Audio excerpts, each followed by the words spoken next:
Our featured BBB Wise Giving Alliance accredited charity seal holders for this episode are the Trust for Public Land, USA for UNHCR, the UN Refugee Agency, and Zero, the End of Prostate Cancer.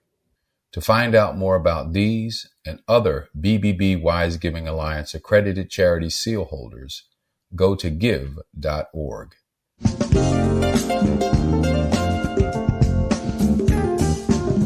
You're listening to the Heart of Giving podcast with Art Taylor, powered by bbbgive.org. Here we explore the motivations that form the basis of giving and service. We inspire generosity and celebrate the transformative effects that giving and service have on the human spirit and on community. The conversations featured on the podcast also uncover giving strategies that educate and provide tools to help listeners make impactful gifts of both their time and money. We hope you enjoy this episode.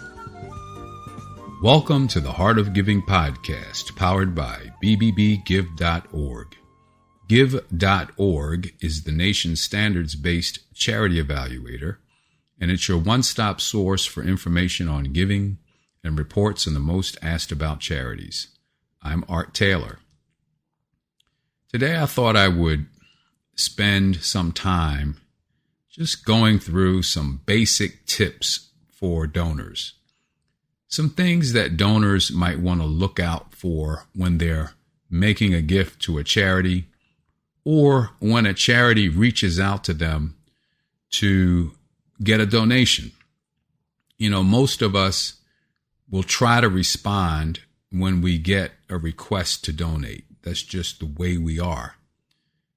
I noticed in my work here at the Wise Giving Alliance, when I talk to some donors, they often feel like when they get a request from a charity that it's actually a bill, and they feel guilty when they're not able to give. That just goes to show you just how committed we are to trying to support organizations. Now, you've heard me also mention in the past that we're seeing a decline in the number of people donating to charities. And there may be lots of reasons for this. We don't have to get into all of them now. But one of them surely is the extent to which people trust the organizations that are appealing to them for gifts. And so organizations need to do as much as possible to make sure that they're trustworthy. And obviously, they will find that when people trust them, that they're getting more in the way of donations. But I wanted to take this time today to help donors do what they can do to assure that they're giving to organizations that are trustworthy. So the first thing I want to say is when you get an appeal, you should go immediately to our website, give.org, and check out the charity. You can find a list of hundreds of the most asked about charities at give.org. And we do very detailed reports on them to assess whether they meet the 20 standards for charity accountability that we've established over the years. If they meet those standards, then you should feel pretty good about making that donation. If they don't meet one or more of those standards, you're going to want to know which standards they were and why they didn't meet them. And then you can make a decision about whether you want to support them even if they don't meet one or more of the standards. And then finally, there are organizations that don't provide us with any information. Well, those organizations are generally ones that I'd be very careful about, not saying that we can assure that they don't meet our standards, but the information that we're asking for is the kind of information that they should make available to anyone who asks. And so when we don't get that information, it's kind of a red flag for us. But here's some other basic tips that donors should think about before making that gift. First of all, get the charity's exact name. Now, I know that sounds like a basic thing that you should do, and everybody will obviously understand the importance of this. But when it comes to charities, it's really important because there are so many organizations that play on the names of well-known charities. And it's easy to do that now on social media or by sending people emails with names that are similar to other charities. And you can be confused. We hear about lots of donors who are making donations in the name of cancer, for instance. And there are literally thousands of charities that have the name cancer in them. And these organizations, some of them, many of them, are doing reasonable work. But as a donor, you want to make sure that you're giving to the cancer organization that you intend to. You want to make sure that that organization is fighting cancer or serving people with cancer in the way that you intend for it to go. So it's really important to make sure you have the name of the organization right. And if you get an email from an organization, make sure that you go to the organization's website and not a link that comes in that email. Type in the name of the organization itself so that you know that you're going to an organization that you have in mind. All right, so that's the first one. Get the charity's exact name.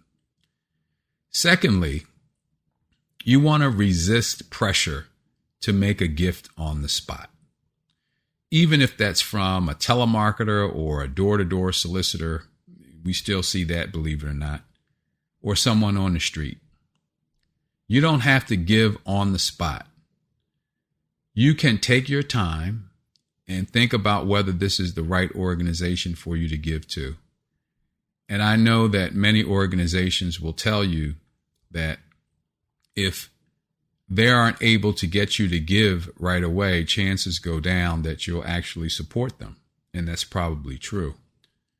So you do want to try to give like right then, because frankly, once you put that solicitation down or once you move away from that telemarketer or that door-to-door solicitor or that person on the street, chances are you're not going to think about it anymore. But if the pressure seems overwhelming, if they're really on you, so to speak, to make that gift, then I would be very wary of that.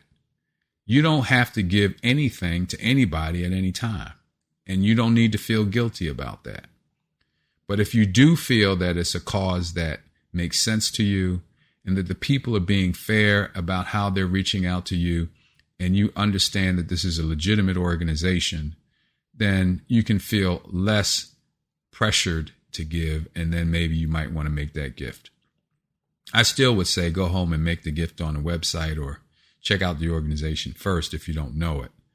But you don't have to give right away. So that's the second one. The third thing is to be wary of heart-wrenching appeals. You know, these are the appeals that you see on TV or you see in your inbox, in your emails, or you see on YouTube or wherever it is, where it seems like the end of the world will be here if you don't make that gift, or someone is about to really be in a bad place if you don't make that gift right now. Well, the fact is that charities generally will take the money anytime you give it to them. And what really matters is what the charity is doing to help. So you can look at the appeal and feel that it's important to give. But if you haven't got an idea of what the charity is going to do with that money, the appeal itself, that heart-wrenching appeal, doesn't mean anything.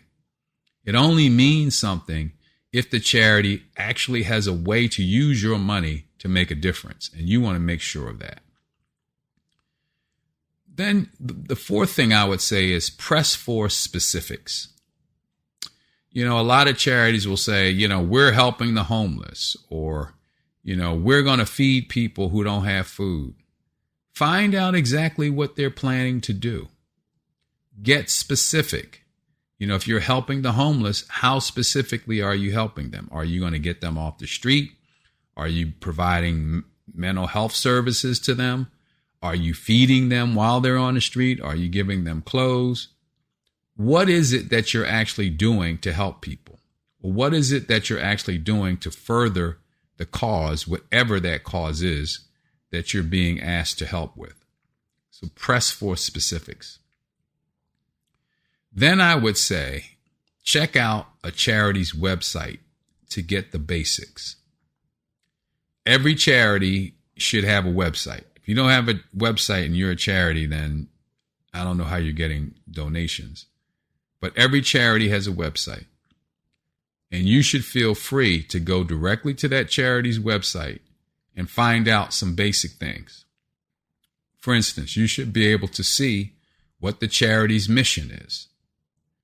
You should be able to see what the programs are that the charity runs in order to fulfill that mission. You should be able to get a sense of what the charity's finances are on their website, and other key information about the people involved in the charity's organization.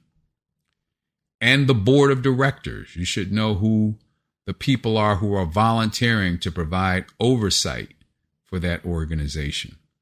You should be able to find all of that information, and many organizations will even have an annual report that you can use to find out other basic information about how they're performing or how they perceive themselves to be performing.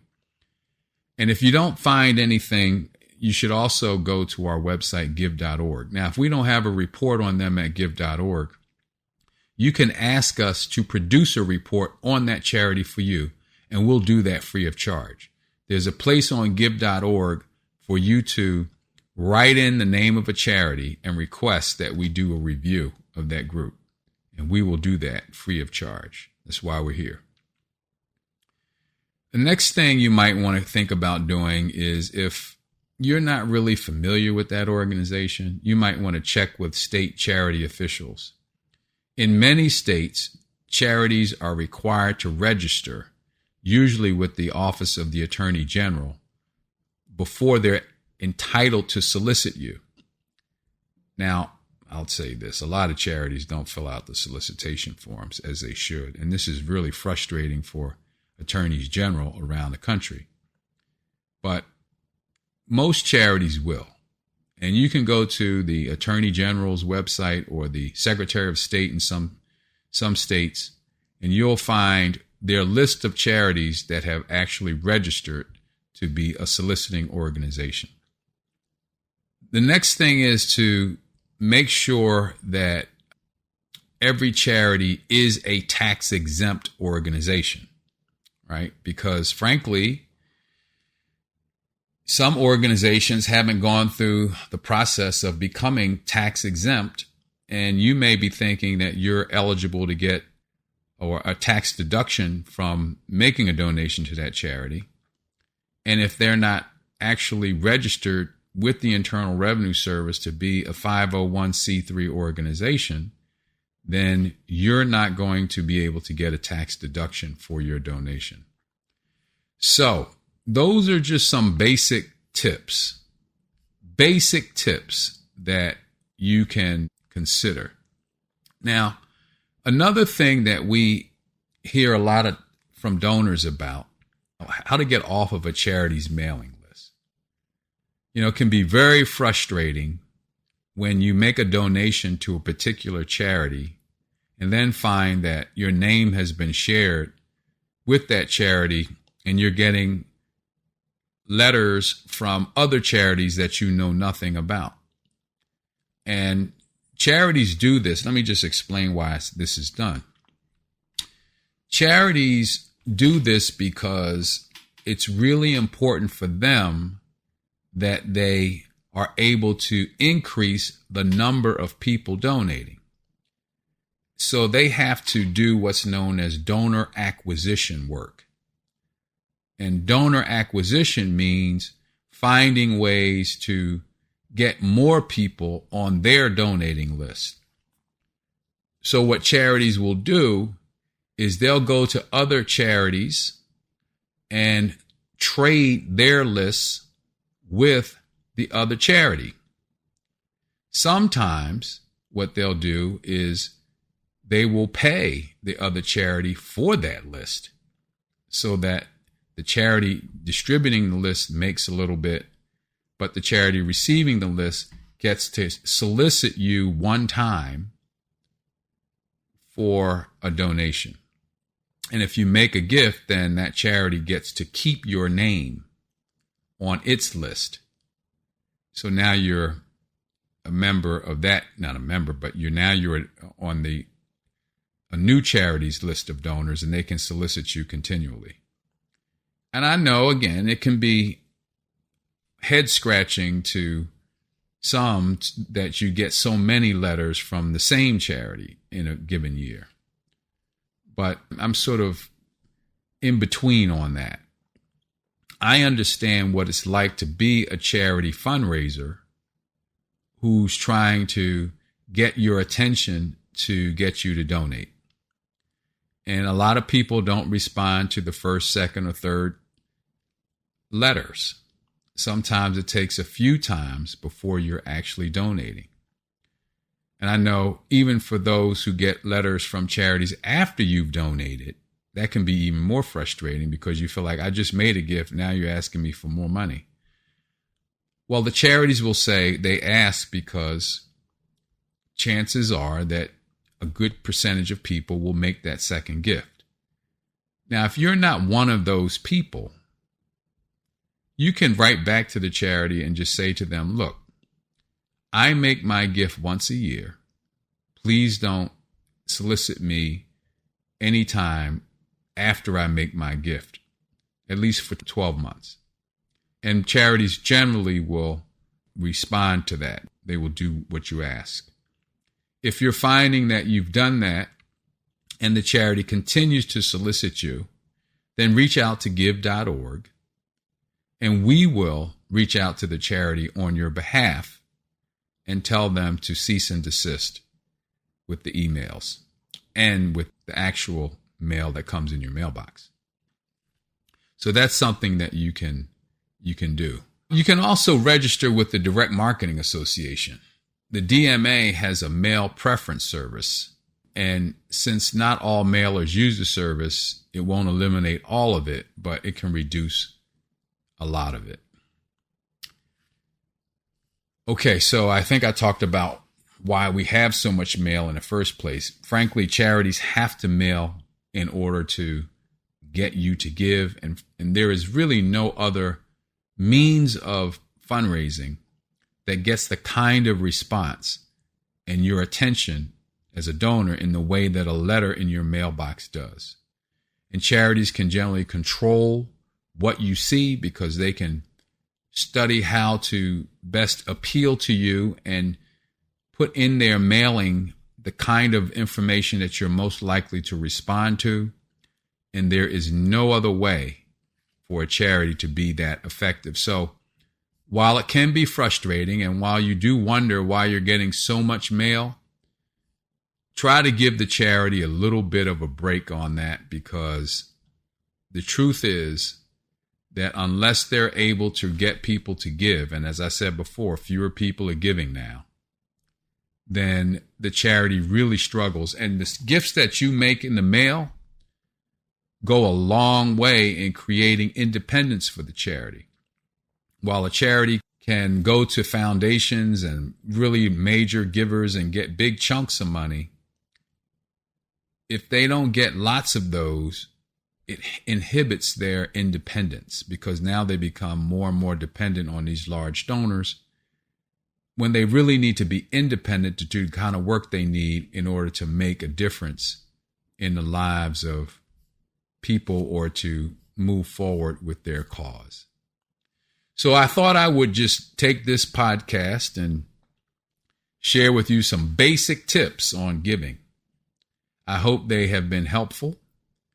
And if you want to find out more about what you can do to be the first line of defense against unscrupulous charities, go to give.org or reach out to us at give.org, and we will certainly try to help you in any way that we can so that your donating experience is an effective one and a pleasurable one.